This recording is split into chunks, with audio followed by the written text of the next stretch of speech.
การพัฒนาตนเองหรือการผลิตดินน้ำมันต่อ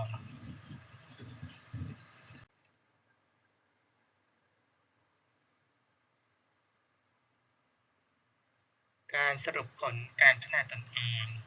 ผลลัพธ์ที่ได้จริง1จำนวนการ์ตูนที่ปั้นได้มี1รูปสตรี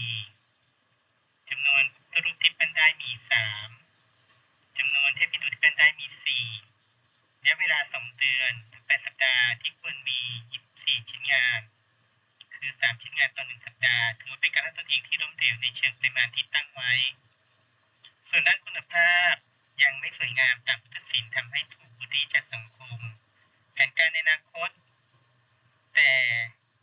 ไม่มีความย่อท้อจะพัฒนาตนเองต่อไปในอนาคตเพื่อเป็นพื้นฐานในการเตรียมความพร้อมสำหรับการปั้นดินญี่ปุ่นเพื่อเป็นอาชีพเสริมในอนาคต